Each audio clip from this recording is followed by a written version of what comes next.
Hello and welcome to Journalists Hangout UK, the show where we discuss issues both African and worldwide which are affecting the continent. And we look at how those issues are seen at home and in the African diaspora. I'm Lamri Akinola and I'm pleased to welcome our panel. Priscilla Nwigbo, Public Affairs Analyst, James Omatola, writer and actor, and Vuyisa Mbogongwana, broadcaster. Welcome to the show, everybody. Before we get into today's discussion, quick summary of the week. We've had some tragic news out of Mozambique this week. 17 people killed in a rubbish dump collapse in the capital, Maputo, serving as a reminder of Africa's urbanization challenge. Very worrying news coming out of northern Nigeria as well. It looks like Boko Haram have seized more schoolgirls, something that will be reminiscent of the Bring Back Our Girls campaign that has been ongoing for several years. There's conflicting reports about how many have been seized and how many have been rescued. And finally, and on a slightly more cheerful note, Sub-Saharan Africa has been making headlines at the Winter Olympics. They haven't been winning any medals, but at least they have been representing Africa with a great sense of pride out in South Korea. But on to our first topic of the day. We are going to be looking at Ethiopia. Now, we all know that things are changing and they seem to be changing quite rapidly out there. Just over a week ago, the Prime Minister, Haile Mariam Desalegn, announced that he was resigning. Since then, we have seen mass protests. We have seen thousands of political prisoners released. We've seen a new state of emergency declared in the country. Very quickly, from each of you, your top line, sort of 15, 20 seconds. What's it all about? James, I know you like to go by Omar. I'll start with you. Omar, what is your top line on Ethiopia? Are we looking at a palace coup here? Is this just internal politics, or are we looking at real change? Well, Ethiopia has always been in the news, for persistent drought issues, and since that has been drastically, eradicated through the weather index crop insurance, it seems they've instantly replaced it with political chaos. I can't understand why the same problem persists, because it's not the first time this is happening in Ethiopia. It's just heightened more because of the abrupt resignation of Maria. Is it real change or is it superficial? Well, I can't see the change. It's a bit worrying. Okay. I hope it turns to a good change. What's your take? I think it's a control mechanism. I don't think I'm being too cynical in saying that, because Ethiopia is seen as the beacon of model of good democracy, shall we say. It's certainly doing well economically. So it would be a contradiction to do so well economically and be run by a dictator. So they've taken off the control, they've increase the control mechanisms by looking like they've taken them off, by releasing 3,000 people systematically in January, and now he resigns, not clear why. It just seems like a mechanism for them to breathe and reorganize to create an environment where it looks like we can have a democratic election. Priscilla? I think it's very important what is happening in Ethiopia right now, where Africa is concerned. We've been seeing a lot of changes recently happening on the continent, but I think that the Ethiopian brand of change at the moment that we're seeing, especially with the announced resignation and the reasons for the resignation. I don't buy them. I think it's very important for the continent, and we are going to see real change. All right, so Priscilla, you're the most optimistic on the panel so far. I just throwing my 2 cents. I happen to think that this is symptomatic of more meaningful change. The Prime Minister said when he resigned that he wanted to pave the way to a democratic transition. Yeah. Some divided opinions on that. But they've been under pressure to do that, so they have to give way somehow. But the military force surrounding that individual aren't going to give way too much. But they've given away just enough for people to say, hey, there's hope. But I hope the civil society organizations can keep pushing them further. I think it's important to see Ethiopia appearing to take note of the cries of Ethiopians. Yes. This has been going on for some time now. It's not the first time there's a state of emergency, in Ethiopia. We had it last year. We're back on it again this year. But I think what is more important about it and what is so crucial is the fact that this year we've had a step down from a sitting prime minister as a result of the protests. And the fact that, the risk that Ethiopia cannot afford at the moment is to have this to continue, because Ethiopia has developed developed so well economically. They are making strides, they're making headway, and they cannot afford not to have a country that is divided, to have a country that is riotous. You know, the stability of Ethiopia is very important at this moment. Thus, I think it's a good thing, and it's important for the rest of Africa. Omar? Well, I think for the stability to continue, the core problem has to be looked at. The main problem with Ethiopia over the years has always been the disproportionate economic and diplomatic power held in the country by the minority, by the Tigrayans. Yes. They are just 5% of the population. It's about 5 million people in a population of about 100 million. And you have the majority, the Oromo people, and you have the Amaras, it's about 25 million, and the southern Ethiopian movement as well. They are nowhere to be seen in the office of governance. They were given. There's a coalition government in Ethiopia, but this coalition is systematically marginalized. It's the Tigrayans who hold the influential economic security positions. Yes. So they determine and decide where Ethiopia goes. Yeah. So this is the main problem of Ethiopia, and it will continue unless they change that particular issue. Well, you see, the thing is, Ethiopia, as a federation, as it is, their constitution does allow the devolvement of power. Unfortunately, as it is written, it is not demonstrated physically. But I think that we're at a point now where it is no longer tenable for them to continue to ignore the constitutional instrument that demands for power to be devolved. It's a classic case that it's right across Africa where we see this ethnic uprising, where a dominating tribe or a non-dominating tribe is dominating the dominant tribe, and we're seeing this right across Africa. And there is this tussle of we must also be acknowledged and we must also be a part. And I believe Ethiopia is going to make the right choice at the end of the day for this. Yes. But you called it a control mechanism. Now there's a On lot the part of the government. There's a lot of pressure on the government. Is there not a risk that they can't just turn around overnight and completely change the system? It has to be controlled, right? Of course, there has to be a controlled evolution movement, but obviously they're going to be slower in their movement. And the Oromo majority who've been crying out to the world, and the world is listening, now that pressure is feeding back. So it's just a question of who's moving who on the chessboard. And the people, the voice of the people is what's moved this government to take the actions that they have. And I hope, and I'm optimistic, that a more Ethiopian national identity can come out of this whole process. Well, the Ethiopians, having been out there a few times, I don't know whether you've had the pleasure, and it is a pleasure to go out to Ethiopia, they're very proud people. So I certainly would not underestimate them. But just some numbers here. The government has released 6,000 political prisoners since the beginning of the year. Now, in any country, that has to be significant. I can't think of anywhere else where you've had such a high-profile prisoner release in such numbers.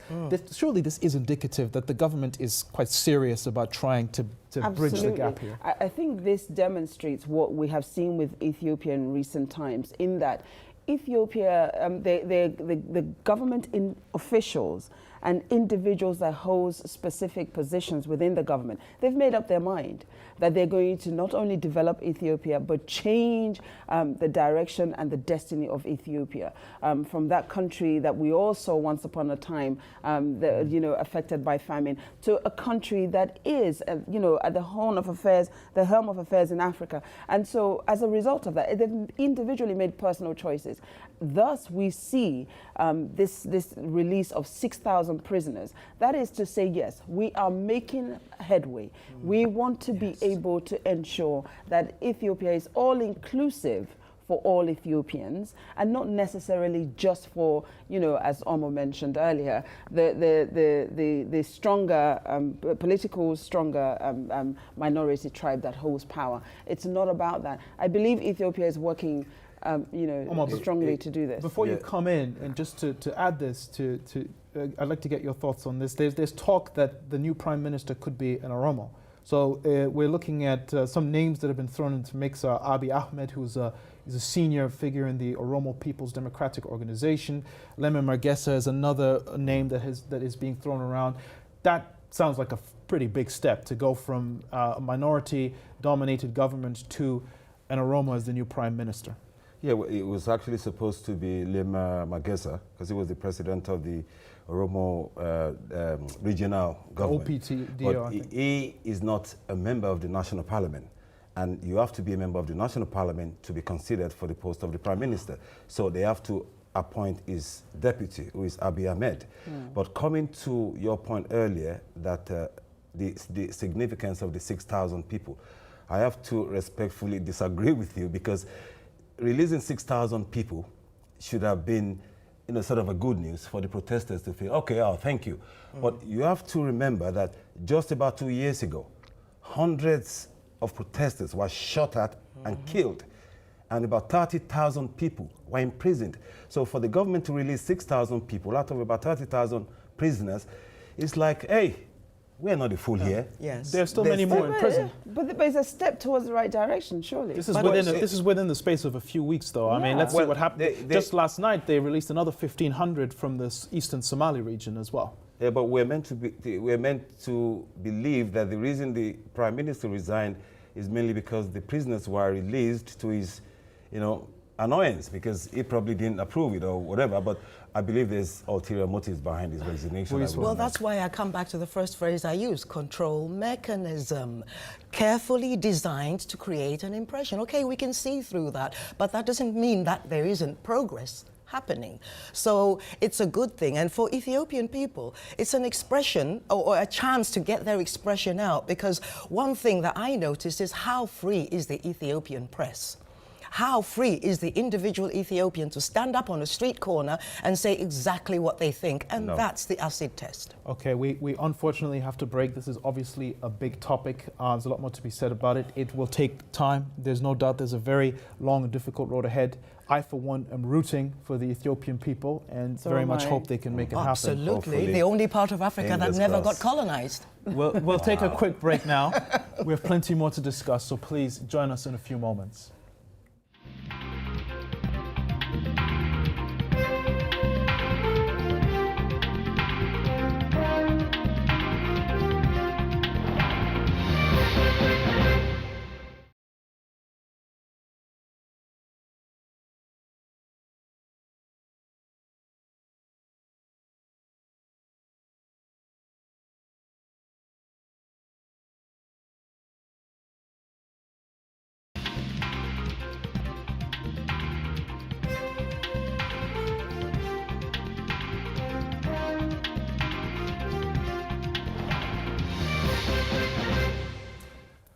Hello and welcome back to Journalists Hangout UK.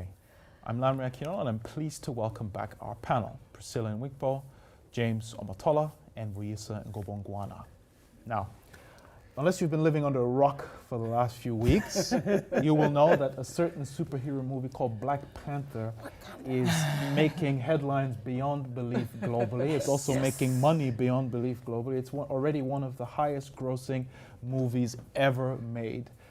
It is the first big budget, high profile superhero movie that could legitimately be called an African movie, an African story. Omo, you are dressed appropriately for the occasion. You are our ambassador from Wakanda for the day. Could you get us started on this one? Does this mark a turning point for Africa on the global stage? How significant is this movie? It's obviously doing very well, but is there a deeper significance here? This is massive.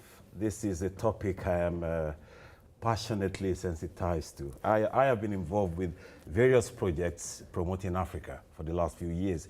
I made a documentary highlighting the good things about Nigeria that people don't talk about. I wrote, a program, for TV, which, highlights all the major developments in Africa, and also another program which profiles, African individuals who have contributed enormously to the development and growth of Africa. But all these things put together and similar projects of the same purpose, they're nowhere near what the impact this movie is having across the globe. Asia to Europe to Australia to the Americas. Africa is on the lips of everybody in a positive light, without talking about genocide, corruption, and You know, and this, I couldn't be prouder as an African of a Nigerian origin. I'm excited. A true citizen of Wakanda. Yes. Priscilla, your take. Do you know what? I actually watched it last night and I loved it. I loved it.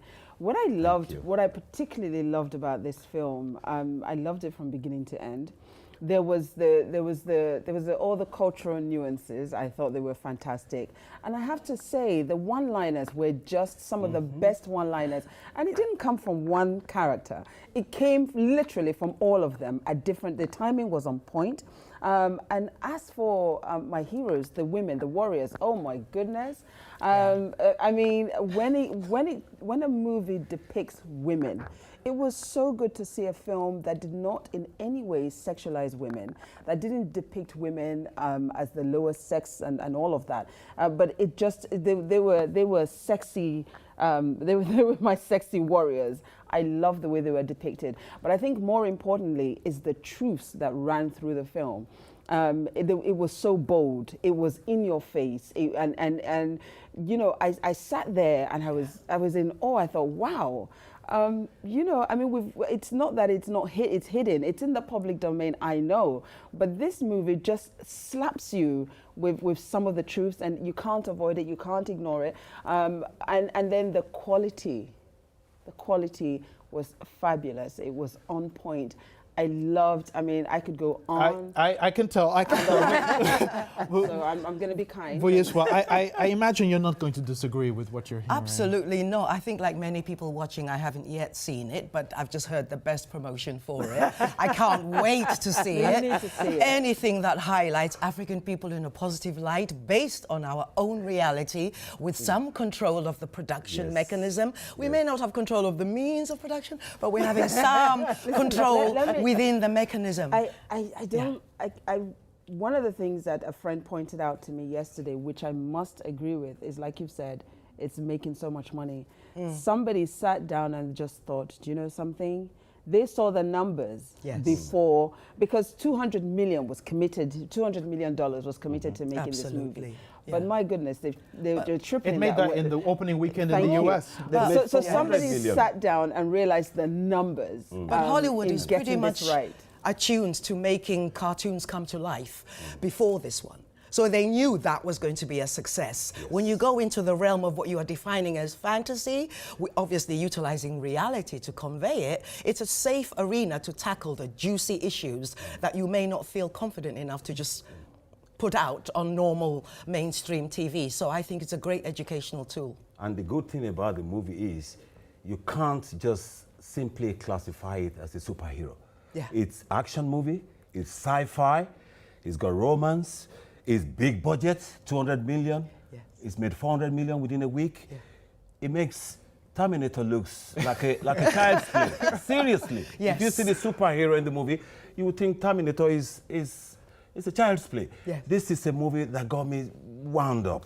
I just can't control myself. I feel like a kid in a sweet show when I watch this. It's been a long time coming. The last time we had a global hit like this that really profiled Africa at a global level was Coming to America, Yes. Eddie Murphy's Which classic. I still love till tomorrow. Yes. But why has it taken so long between then and now? And why is this time different? Are we going to have to wait another 30 years, or could this really be the beginning of a new trend in terms of Africa as part of just mainstream culture, mainstream To entertainment? be honest with you, Larry, I couldn't be bothered. I'm full of praise for Hollywood, seriously, that they've given Africa this medium. And we have to seize on this momentum. We have to take it from here and not let this just be a one-off. Absolutely. We have to seize on this momentum and make use of it. This is African story with Africans playing the lead roles. It's a complete success. We have to make sure that, because with this movie, the way I see it, the legacy this movie is going to leave is probably going to be very hard to follow. But we can make it simple to follow by investing more in African stories through the same channel. I think, you know, in answer to your question, Lanre, the movie does a lot of things. It's a pity that it took 30 years for us to have to arrive at this point.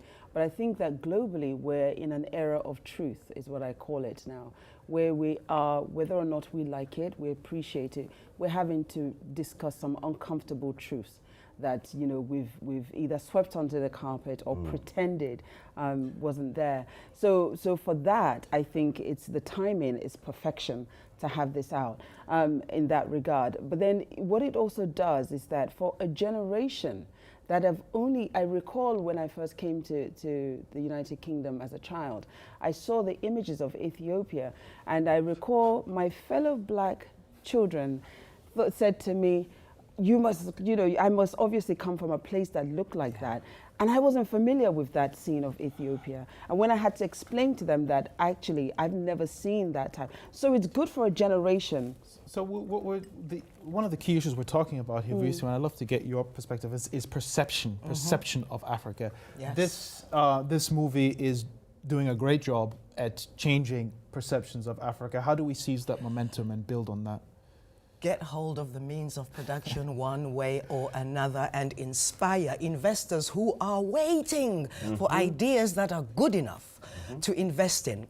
And thank God for the internet. Now we have the mechanisms to communicate with each other. So this is a wonderful platform. Okay, there are some people who will never be satisfied that it didn't solve all the problems, but it's a beginning. Yes. And I really praise anything that highlights us in a positive way, and particularly like Priscilla was saying, women, strong African women, the foundation of the world, for goodness sake. So if we can come up with ideas good enough, that's the challenge for us. Well, I don't think it's if we can come up with ideas good enough, because I think that good enough ideas have been there. I think maybe they'll be more welcomed now and more appreciated, as opposed to sort of pushing it aside, because, you know, once upon a time they didn't think making movies like this will make as much money. Yes. But today I think we get it now, having seen this. There is no formal advert. You do realize that, you know, we haven't had billboard posters plastered all over the place with Black Panther, and you haven't, you know, it's not the usual, but through the internet, we're all aware of it. Could it also be a bit of a wake-up call for African leaders to emulate what is being shown on screen? Because we don't have Wakanda yet. Yeah. We could have it, but, you know, there's a lot of work that needs to be done. Should we be playing this at the African Union and in, you know, state houses across the continent? Like, look, guys, you need to get a move on here. You know, in your classic, you know, superhero film, you usually see the good versus the bad. It's usually that. We don't, it's not, Black Panther is not about the good guy and the bad guy per se. It's more about, how do I describe this? A narrative that has been hidden to an extent, and it challenges everybody. It challenges the African leaders, you know, because the king, you know, the king is challenged, torn between good or bad, as it were, making the right decision and being extremely angry about something his father did. So it challenges and you know, torn also equally between how do I continue my leadership? Do I maintain the old ways of doing things, or do I come to the 21st century where we're at and share that? So. Sorry to No, please. I'm getting carried away. You've got a lot of passion. I know. I'm getting carried away. You've got to get it out. Let me let you in, please. It's just to add to what you said earlier, that what could African leaders do? Well, for me, I think the only thing they can do is to seize on this momentum by getting involved in entertainment development. We can't, this has been going on for years. Nollywood are doing fantastically well by themselves. The government needs to get more involved. The Nigerian Culture and Information Minister, Mr. Lai Mohammed, Uncle, if you're watching, please. Yes. And it can liaise. It can liaise with the South African partners, Ghanaian partners. They can come together. They know the investors that can put 200 million on the table. We have all the creativity, we have the creative minds, we have the stories that can interest the Western audience. We can do it. It's done already. 200 million is made over 400 million in a week. So we can do it. The government needs to help. We have very unfortunately run out of time, but I have to thank the ambassador from Wakanda for that. inspirational last word. But you know that I think this you is speak- not unusual for Africans. I think you speak for all of us in your sentiment. Now, I have to admit I haven't seen it yet, but I need to sort myself You out. need to Yes, go you have see to go and this. see it. You can't continue Me not too. seeing it. I will. We'll get on it. Don't Yeah. worry. So We'll they've not get seen on it versus the seen it. Absolutely. Don't forget to follow us at RealJHUK on Facebook, Twitter, and Instagram. I'm Lanre Akinola, and from the entire team in London, goodbye, and thank you for watching Journalists Hangout UK.